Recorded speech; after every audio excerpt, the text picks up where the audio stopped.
Hello, I'm Zack Lee, Vice President of Government Affairs and Policy with OKOGA. Chad Warmington, our president, couldn't make it today, but I'm joined today by our special guest, Senator Lonnie Paxton from Senate District 23. Senator Paxton, how are you doing today? Doing great today. Thank you. Good. We're glad to have you. So the session was adjourned last night. It was. So let's talk a little bit about your district. For those who don't know, this was your first term in the legislature. So right. Give us a breakdown of your district. Tuttle is one of your cities and things like that. I live pretty much in the center of the district. I live in Tuttle, between Tuttle and Minko on a farm out there. My district basically runs, if you draw a line from Ninnekah to Okarche, and about 15, 20 miles either side of that line, that's kind of where my district's at, which includes Chickasha, Reno, bumps into Yukon and Mustang and other communities. So this was your first 2 years. You were pretty much on session the whole time. Right. So give us a little breakdown of what you thought about your experience. I know you had previously run for the legislature before. So what did you give us a little take of what you thought about this session, last session, the special sessions, kind of where you see that? Well, it all kind of blends together. It all, it's like we started in February of 2017 and it just now ended. And so we closed out yesterday evening, and we did, and the House was right after us. And so we are adjourned for this session, and we'll move on and see what happens. But it was an experience because it never really ended. It just kept going, and different challenges and lots of frustrations. But if you were signing up for a learning experience, you learned a lot in the last 18 months. Yeah, I can imagine. Yeah. So you're telling me it wasn't exactly what you thought it was going to be. Well, in all honesty, I didn't know what to expect. Right. You kind of see in things, but what a legislator does, a lot of times what the public sees is a lot different than what really goes on. What the public sees is when they show up to banquets and they show up to dinners and they're speaking in your community at your chamber luncheons. What you don't see is all the hours you spend at home going through bills and studying things. Because if you get out at 7 or 8 o'clock in the evening, you have committee meetings the next day, right, where there may be 15 or 20 bills that your committee is reviewing, and it's your responsibility to go through those bills. And so you get home, and either that evening or that morning before you get back to the chamber, you're going through those bills and trying to see what's in those bills. Yeah. So elected in 2016. Right. You're not up for re-election this year, so you'll be up for re-elect in 2020. Right. I think one of the things that we talked about before we went on is what you see is interesting with all of the new legislators. So you've been there for 2 years. Mm-hmm. How large was your Senate class? There was 13 in our Senate class. There were 13 in your Senate class, and then how many are up for re-elect or termed out? How many new spots will it be? There are a total of 48 members of the Senate, and when I came in, there was 13 that came in, and then throughout the course of last year, we had 4 seats open up due to resignations for one reason or the other, so that's 17. And then this year, with people that are terming out and those that have decided not to come back, that's a minimum of 10 more. So we'll have, starting in January, February, we'll have at least 27 of the 48 members will have been there 2 years or less. So that's where we talk about some of that institutional knowledge. Right. People that have been there for a little longer know why we're doing the things that we're doing. Why we're not looking at those type of revenue streams. We've already kind of done that in the years past. So what do you think that means for the Senate moving forward when you have that many new members? I think it means it's one thing I try to do is my predecessor, Senator Justice, good friend, and I call him on a frequent basis or visit with him on a frequent basis because that institutional knowledge is there and you can always call and find out. I think it's very important that current legislators, especially those that have been here just a small amount of time like I have, that we build a relationship with prior legislators just so we know why something happened. Because sometimes things may not make sense until you go find out the basis for it and why they did what they did 5 or 10 years ago. Yeah. So let's talk a little bit about this session, and it'd be hard to talk about this session without going back to the previous session. So we ended the 2017 session with the cigarette cessation fee. That was ruled unconstitutional. Right. So the governor calls you in for special session 1. What was your experience there? That was a little interesting back and forth between the House and Senate on trying to get revenue. You all wanted more revenue. The House really didn't want to look at that. I mean, how frustrating was that for you? Well, it's once again, there's frustration and there's education. You kind of learn the different personalities in the building, and you kind of learn the personalities are different between just the House and the Senate. It's not always a Republican-Democrat issue. It's an urban rule. It's a House-Senate, and so there's lots of personalities to bring together at one time. And remember, in Oklahoma, in order to pass revenue, 75% vote Right. in both the House and the Senate. And I think if there was a resolution that said the sun comes up in the east, you'd have a hard time getting 75% of people Yeah. to support that. Yeah. And so it's just a very difficult thing to do. And back in the first special session, there was an effort by the Senate, amended a bill and sent it back to the House. I Right. think that was called the A+ plan. Yeah. And then and it barely fell short in the House. It passed with a 75% measure in the Senate and barely fell short in the House. And so we ended up passing a budget that the governor did not agree with. Yeah. And so vetoed the budget, and here came special session number 2. Well, she vetoed all the money from the budget. Yes. She didn't veto the repealer of the previous budget. So essentially, Yes. you were operating under no budget, right? Right. So then we went into special session 2, which was concurrent with this regular session. Right.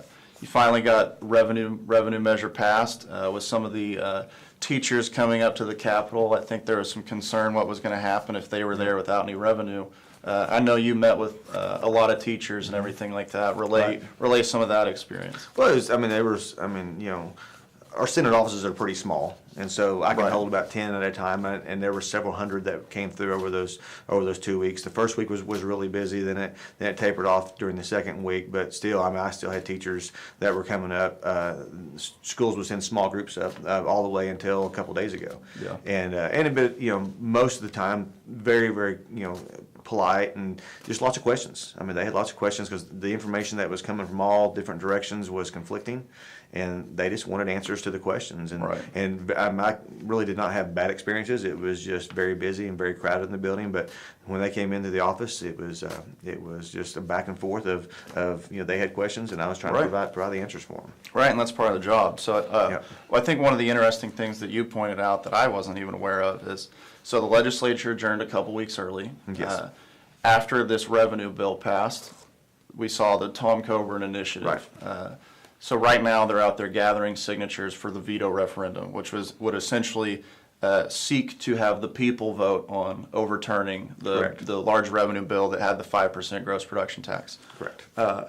Now, if they were to get the 42,000 signatures to get that on the ballot, what you had mentioned is that that stops that source of revenue. Right. Same thing happened back in 1990 with House Bill 1017. There was a citizen petition to stop that revenue, and they acquired the signatures that they needed. But back then, the revenue kept going forward. And the way it is today, when State Question 640 was passed 2 years later in 1992, that's put the 75% threshold. It also changed the rules on that petition, that if the petition signatures are gathered and they get the number they need and they're certified at that point, then the revenue stops.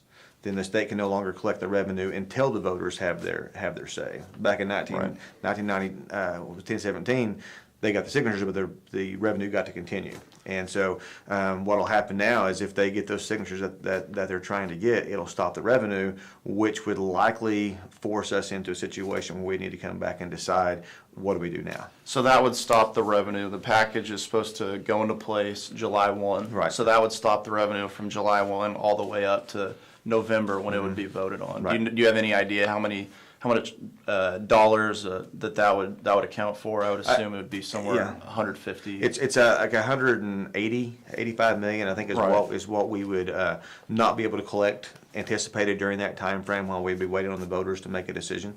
And so it would once again it would create the possibility of another special session. Yeah, and then on top of that, I think we talked a little bit about the marijuana state question. Right. I believe that's 788.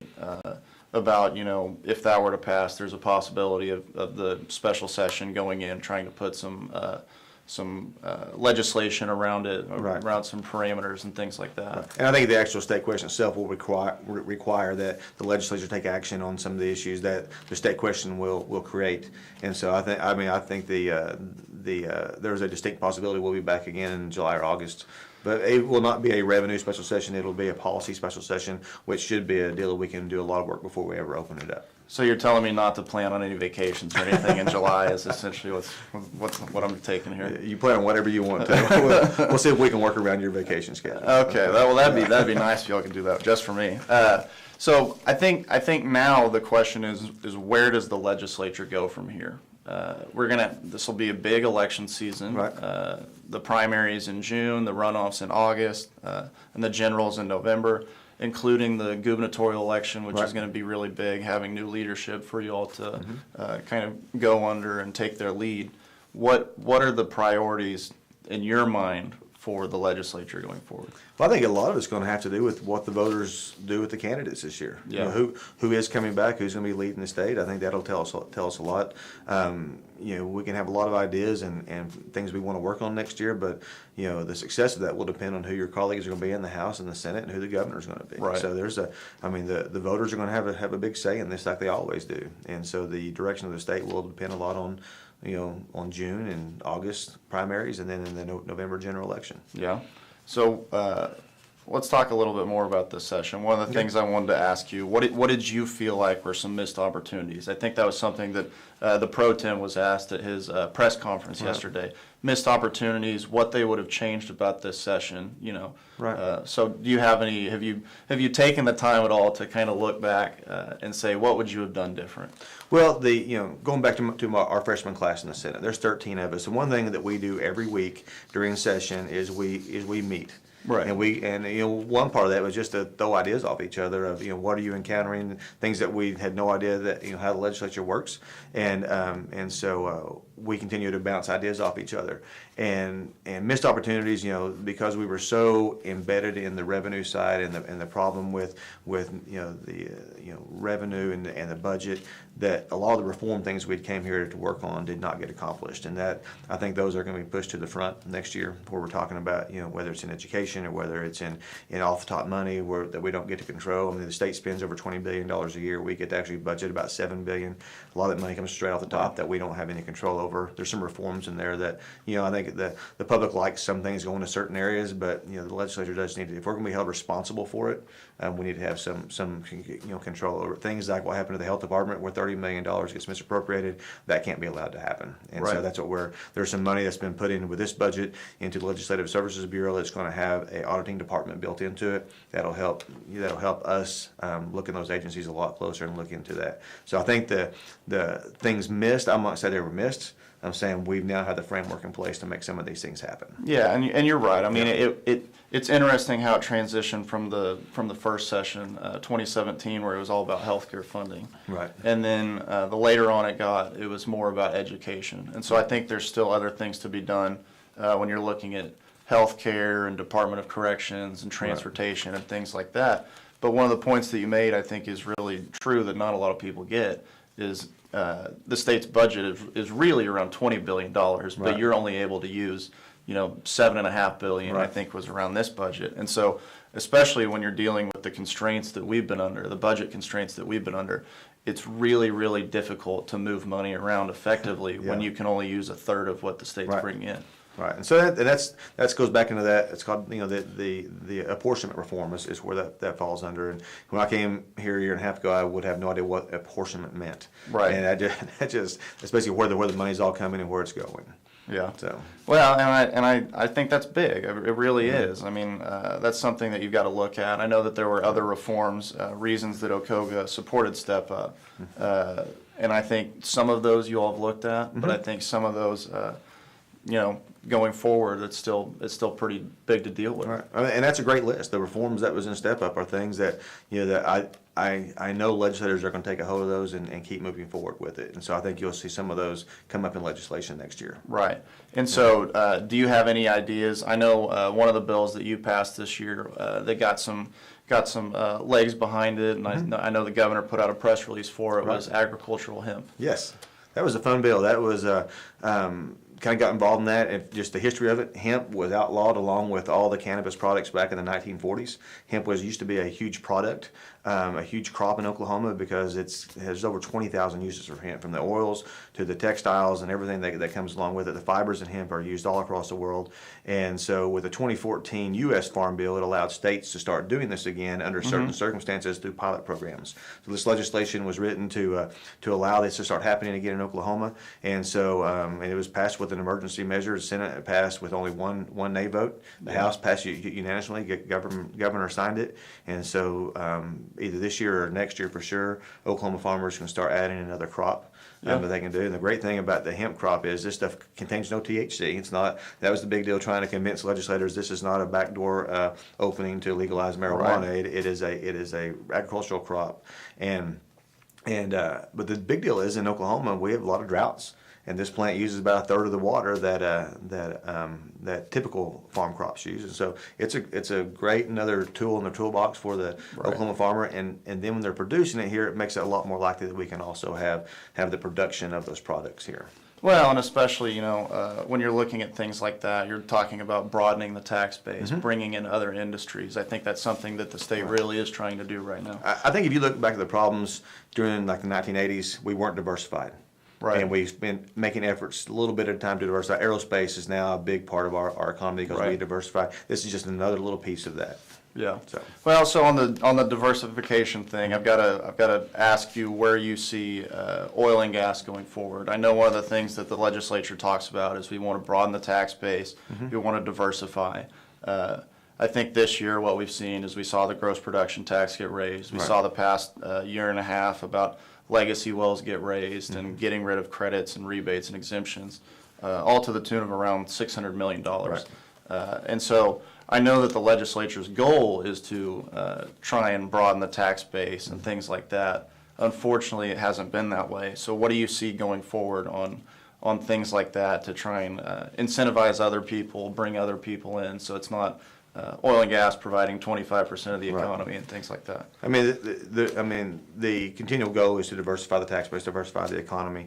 By raising the gross production tax, it did put even more emphasis on that one commodity that we rely on so much in this state. In my district, I mean, it is extremely active with oil and gas production. I'm in the northern part of the scoop, southern part of the stack, and where it merges together, and it is. If you drive out there, you can't not see pipelines being fitted, and you cannot see oil rigs up everywhere. It's just everything's going on out there, so as the state moves forward, I think we have to continue to look at how we bring other industries in here, and that kind of goes back to some of the things we talk about in the step up deal. Some industries look at the state of Oklahoma and say, what I want to move my business here. And some people criticize the 4-day school weeks and everything that goes along with that. There's the whole package is there. It's not just low taxes. It's not just this. It's not just that. It's the whole package of what they're going to move into. So I think as we move forward, the continued look at diversifying the economy is going to be continuing to be emphasized. Yeah. Well, do you have any more thoughts or takeaways or anything from this session? Any learning experience that you're going to use going forward? I think everything you've learned. Lots of. I mean, you build a lot of great relationships. You kind of see the people that really you can count on in the legislature, and the people that are up there representing different industries. It's been something I would not trade. I had a page a couple days ago. One of the pages in the building was talking to me, and he said, "Do you enjoy your job?" And I said, well, being a state senator or state legislator is like any other job. There's days that you really, really enjoy it because you've got something accomplished, and there's days you come home and go, why do I do this? And that's in any job anybody has in the state. And so it's I do enjoy my job. I enjoy the challenges of it. I enjoy getting to know the people. I wouldn't know you if it wasn't being this and wouldn't have to hassle. You wouldn't have to hear from me, would you? I turned the corner, here comes Zack down the hallway, and so. But I met lots of great people and built lots of great relationships, and you use those to try to help move things forward in the state. And so I'm looking forward to next year. I'm looking forward to working on policy, not so much fights on the budget and revenue. Right. And I think that's kind of where we're moving into the next couple of years. Right, and it really has been more difficult than what most people thought when they're signing up for the legislature. You hear that it's a part-time job, but really what you've experienced and what others have experienced over the last 2 years, that's been a full-time experience. Right, and actually I wouldn't trade it. It's in when you go to the Capitol and there's 10,000 teachers out there, and you walk and you can't hardly get into the building, and it was an experience I wouldn't trade it, because I said I was treated very professionally, very politely, and just lots of questions, and so I enjoyed all that. And so I would say I always related those people who attended the Bedlam football game this year. It went on forever. It was back and forth, and it was one of those deals when the game was over, you felt like you had played in the game. You were exhausted. Yeah. but you wouldn't have missed it for anything. And that's kind of how this legislative session was. It was the back and forth, and it seemed like it went on forever. Night before last, I pulled into my driveway at my house at 12:02 a.m. because we were up the session. Right. We left just after 11 o'clock that night, and so there were several nights like that. But it's one of those deals I wouldn't have traded it, but for anything. But it was quite an experience. Yeah. So. Well, Senator, thank you for coming on. I've enjoyed it. And joining Yes. another episode of OKOGA Live. Yep. And we'll be reaching back out about another episode later on now that the session is adjourned. Right.